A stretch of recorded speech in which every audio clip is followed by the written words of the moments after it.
ఘన A to Z Telugu channel కి స్వాగతం సుస్వాగతం। ఈ రోజు మనం ఏపీ స్టేట్ గవర్నమెంట్ ఎంప్లాయీకి సంబంధించి ఈ సర్వీస్ రిజిస్టర్ ని పార్ట్ 3, 4, 5 ఏ విధంగా ఎంటర్ చేయాలి విత్ లైవ్ ఎగ్జాంపుల్స్ తో మనం చూద్దాం। మొదటగా పార్ట్ 3, 4, 5 డీటెయిల్స్ పై క్లిక్ చేయండి। అప్పుడు ఈ విధంగా ఒక విండో ఓపెన్ అవుతుంది। దీనిలో serial number, event date, event name, action button ఉంటుంది। ఫస్ట్ అపాయింట్మెంట్ డీటెయిల్స్ ఎంటర్ చేయాలి। అపాయింట్మెంట్ ఏ రోజునైతే మీరు అపాయింట్మెంట్ తీసుకున్నారో ఆ డేట్ని ఈవెంట్ డేట్ కింద టైప్ చేయండి।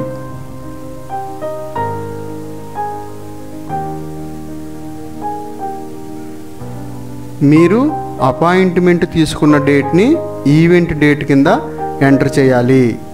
తర్వాత యాడ్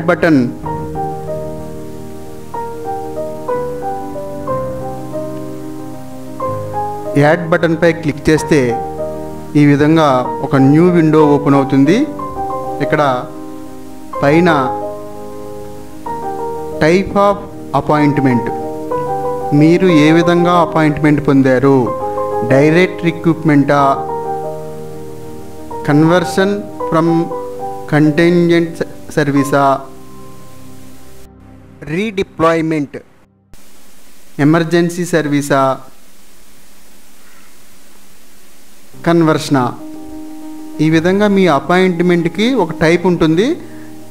మీరు ఏ రకంగా అపాయింట్మెంట్ని ఉద్యోగాన్ని సంపాదించారో అది సెలెక్ట్ చేసుకోవాలి। ఇక్కడ డైరెక్ట్ రిక్రూట్మెంట్ సెలెక్ట్ చేసుకోవడం జరిగింది।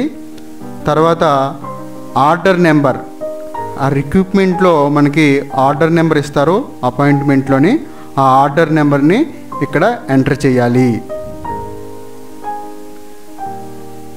ఆర్డర్ నెంబర్ని ఎంటర్ చేసిన తర్వాత ఆర్డర్ డేటు, ఆ ఆర్డర్ మీద ఉంటుంది డేటు, ఏ రోజునైతే మీరు ఆర్డర్ తీసుకున్నారో ఆ డేట్ని ఆర్డర్ డేట్ కింద ఎంటర్ చేయాలి।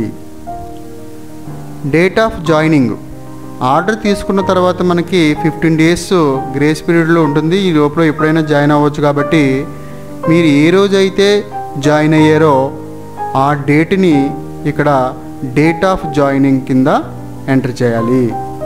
ఫర్ ఎగ్జాంపుల్ ఇక్కడ ఆర్డర్ తీసుకుంది 4వ తారీఖు, జాయిన్ అయింది 6వ తారీఖు।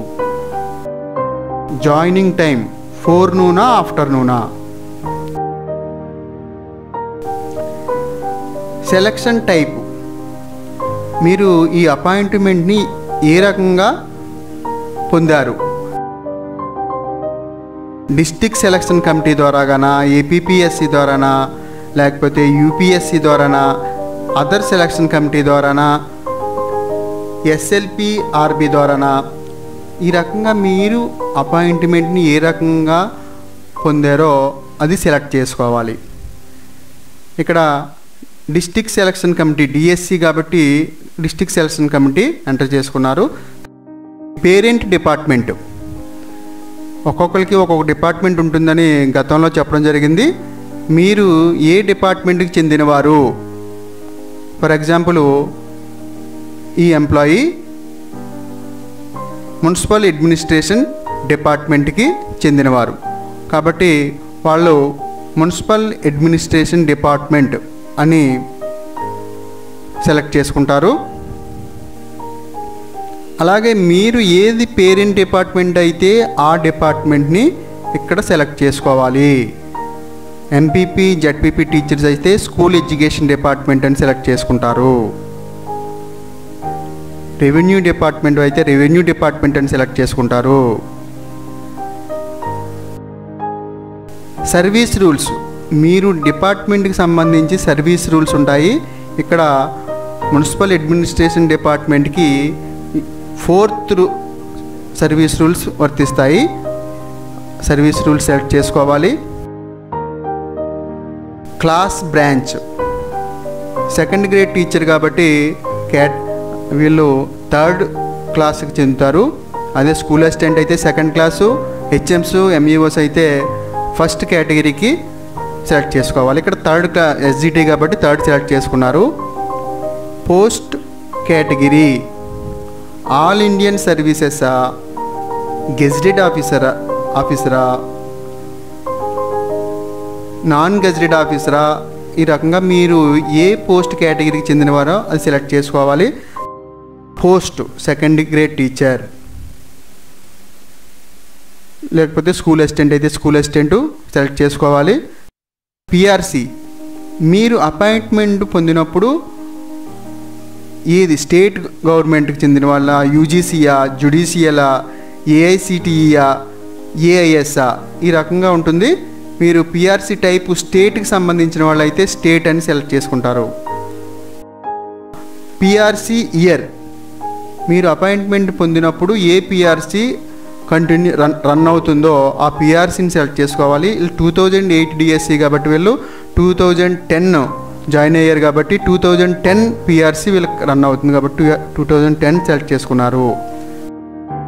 అప్రెంటిస్షిప్ టీచర్స్ జాబ్ చేస్తున్న వాళ్ళకే ఈ అప్రెంటిస్షిప్ అనేది ఉంది.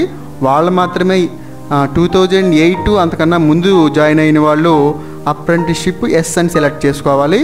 2012 నుంచి సెలెక్ట్ అయిన వాళ్ళు అయితే నో అని పెట్టుకోండి. వేరే డిపార్ట్మెంట్ అయితే నో అని పెట్టుకోండి. వీళ్ళ పే ఎంత అప్రెంటిస్షిప్లో వీళ్ళకి ఎస్జిటి పే అయితే 3600 పే ఇచ్చి ఫస్ట్ మీ ఎస్ఆర్లో ఉంటుంది ఈ ఎంట్రీ, ఆ పే కూడా ఎస్ఆర్లో చూసి ఇక్కడ కరెక్ట్గా టైప్ చేయండి. తర్వాత సేవ్ బటన్ క్లిక్ చేయండి.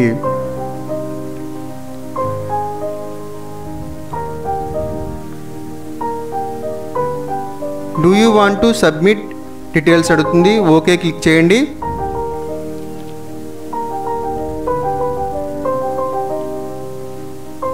Appointment details are saved successfully అని వస్తుంది. క్లోజ్ బటన్ క్లిక్ చేయండి. ఒకసారి మళ్ళీ మీరు పార్ట్ 3, 4, 5 రీప్రెస్ చేయండి. మీకు ఇక్కడ మీరు ఎంటర్ చేసిన ఈవెంట్ డేటు, ఈవెంట్ నేము, ఈవెంట్ టైపు, ఆ డీటెయిల్స్ అన్నీ కనిపిస్తాయి.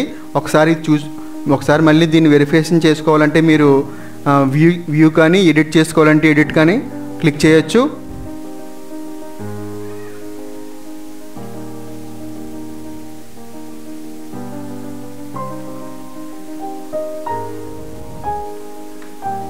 నెక్స్ట్ అపాయింట్మెంట్ తర్వాత ప్రొబిషన్, ఎవరైనా ప్రొబిషన్ మీ సర్వీస్లో ప్రొబిషన్ చేస్తే వాళ్ళు అపాయింట్మెంట్ తర్వాత ప్రొబిషన్ ఈవెంట్ని సెలెక్ట్ చేసుకోండి. ప్రొబిషన్ లేని వాళ్ళు ఇది చేయనవసరం లేదు. డేటు ప్రొబిషను మీకు 2 years ఉంటుంది. టీచర్స్కి అయితే ఆ 2 years ఎప్పుడు కంప్లీట్ అయిందో ప్రొబిషన్ డేట్ ఇవ్వండి. ఇక్కడ యాక్చువల్గా జాయినింగ్ ముందు డేటు ప్రొబిషన్ డేట్ కంప్లీట్ అవుతుంది. కానీ ప్రొబిషన్ టైంలో ఎవరైనా లాస్ ఆఫ్ పేని యూజ్ చేసుకున్నట్లయితే ఆ డేస్కి ప్రొబిషన్ ఎక్స్టెన్షన్ అవుతుంది.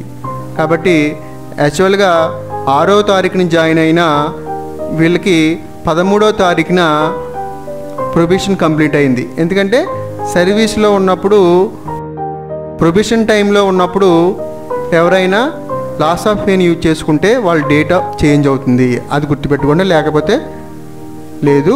యాడ్ బటన్ క్లిక్ చేస్తే ఇక్కడ ప్రొబేషన్ ఫ్రమ్ డేట్, ఎప్పటి నుంచి ప్రొబేషన్ వెళ్ళు స్టార్ట్ అయింది, సర్వీస్లోకి జాయిన్ అయినప్పటి నుంచి ప్రొబేషన్ స్టార్ట్ అవుతుంది. కాబట్టి ఇక్కడ మీ జాయినింగ్ డేట్ని స్టార్టింగ్ డేట్ కింద, ఫ్రమ్ డేట్ కింద ఇవ్వాలి. Probation to date 2 years complete అవుతుంది. యాక్చువల్గా మీరు జాయిన్ అయిన డేట్ ముందు రోజున ఇవ్వాలి. కానీ ఎవరైనా ప్రొబేషన్ టైంలో లాస్ ఆఫ్ పేని యూజ్ చేసుకుంటే ఆ డేస్ని కూడా కలుపుకొని వాళ్ళు ఆ డేట్ ఇవ్వాల్సి ఉంటుంది.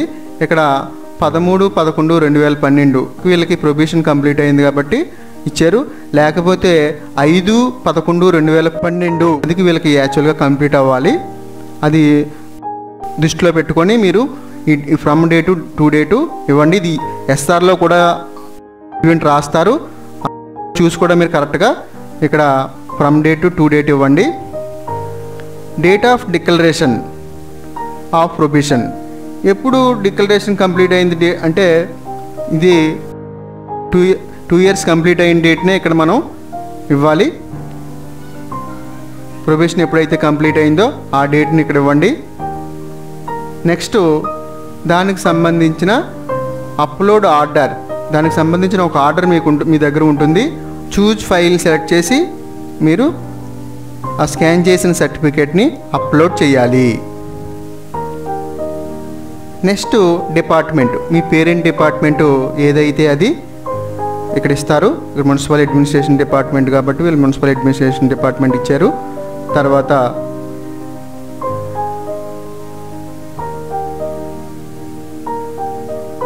Service rules, Andhra Pradesh municipal corporation educational subordinate service rules వీళ్ళకి వర్తిస్తాయి కాబట్టి అది సెలెక్ట్ చేసుకుంటారు. తర్వాత వీళ్ళు ఎస్జిటి కాబట్టి క్యాడర్ 3 సెలెక్ట్ చేసుకుంటారు. క్లాసు, పోస్టు, 2nd grade పోస్టా లేకపోతే లాంగ్వేజ్ పండిటా, స్కూల్ అసిస్టెంటా, మీరు ఏదైతే అది సెలెక్ట్ చేసుకోండి.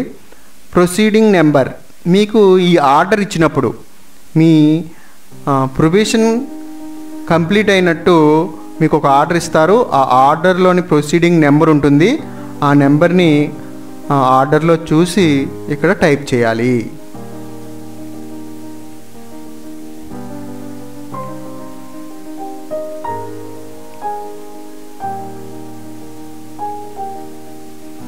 ఈ ఈవెంట్ ఎస్ఆర్లో కూడా ఉంటుంది. ఎస్ఆర్లో ఉంటే ఎస్ఆర్లో చూసి ఆ ప్రొసీడింగ్ నెంబర్ని ఎంటర్ చేయండి. ఎక్స్టెన్షన్ ఇఫ్ ఎనీ, ఎవరికైనా ప్రొబేషన్ 2 years కన్నా ఎక్స్టెన్షన్ అయితేనే వాళ్ళు ఎస్ అని సెలెక్ట్ చేసుకోవాలి, లేకపోతే నో అని పెడితే సరిపోతుంది. ఎస్ అని సెలెక్ట్ చేసుకుంటే if yes then reason for extension, reason 2 రకాల రీజన్ ఉంటుంది. Department test not passed due to leave, ఈ 2 వాటిల్లో మీరు ఏదైతే మీరు ఎక్స్టెన్షన్ అయ్యింది ప్రొబేషన్ పీరియడ్ సెలెక్ట్ చేసుకోవాలి. తర్వాత సేవ్ బటన్పై క్లిక్ చేయండి. ఇక్కడ పైన డేట్ ఇవ్వలేదు, ఇక్కడ మనం ప్రొబేషన్ కంప్లీట్ అయిన డేట్ని ఇవ్వాలి. సేవ్ బటన్పై క్లిక్ చేస్తే do you want to save probation details అని అడుగుతుంది. ఓకే క్లిక్ చేయండి.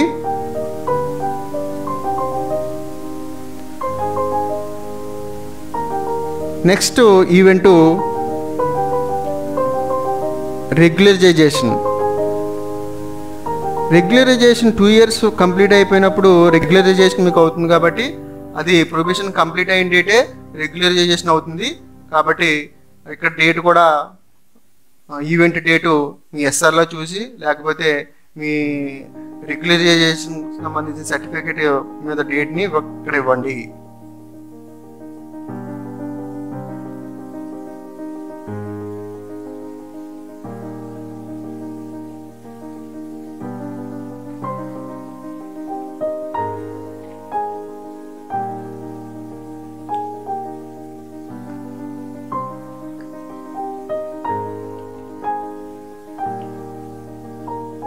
ఇక్కడ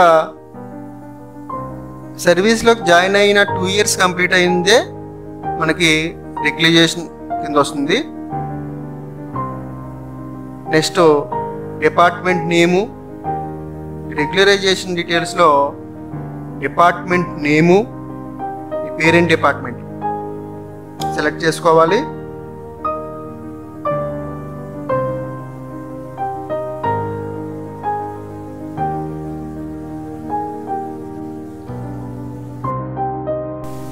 సర్వీస్ రూల్స్, మీకు ఏ సర్వీస్ రూల్స్ వర్తిస్తాయో ఆ సర్వీస్ రూల్స్ని సెలెక్ట్ చేసుకోవాలి. క్లాస్, బ్రాంచ్ నేమ్ 1 or 2, 3లో సెలెక్ట్ చేసుకోండి. Post name, date of regularisation, మీకు జాయినింగ్ డేట్ ముందు డేటే రెగ్యులరైజేషన్ అవుతుంది. మీరు ఏమైనా లాస్ ఆఫ్ పేకి వెళ్తేనే మీ డేట్ మారుతుంది, ఆ విషయాన్ని దృష్టిలో పెట్టుకోండి. ప్రొసీడింగ్ ఆర్డర్ నెంబర్, మీకు రెగ్యులరైజేషన్ అయినట్టు ప్రొసీడింగ్స్ ఇస్తారు. ఆ ప్రొసీడింగ్ ఆర్డర్ నెంబర్ని ఇక్కడ ఎంటర్ చేయాలి.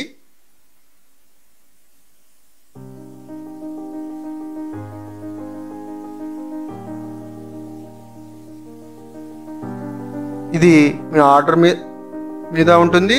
నెక్స్ట్ ఎస్ఆర్ ఈవెంట్లో ఎస్ఆర్ ఎంట్రీలో కూడా ఈ ప్రొసీడింగ్ ఆర్డర్ నెంబర్స్ ఉంటాయి. జాగ్రత్తగా చూసి ఆ నెంబర్ని ఎంటర్ చేయండి. నెక్స్ట్ ప్రొసీడింగ్ ఆర్డర్ డేట్, ఏ రోజున మీకు ప్రొసీడింగ్ ఆర్డర్ ఇచ్చారో ఆ డేట్ను కూడా ఇక్కడ ఎంటర్ చేయాలి.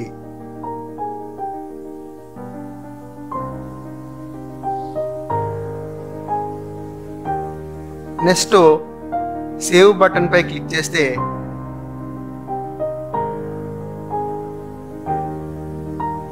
Do you want to save regularization details అని అడుగుతుంది. ఓకే క్లిక్ చేయండి. Regularization details are saved successfully. మిగిలిన విషయాల్ని నెక్స్ట్ వీడియోలో చూద్దాం. మీకు నెక్స్ట్ వీడియో నోటిఫికేషన్ కింద రావాలంటే క్రిందన ఉన్న సబ్స్క్రైబ్ బటన్ని క్లిక్ చేసి ఆల్ సెలెక్ట్ చేసుకోండి. మీకు ఆటోమేటిక్గా నెక్స్ట్ వీడియోస్ మీరు వెతకకుండానే మీకు నోటిఫికేషన్ కింద వస్తాయి.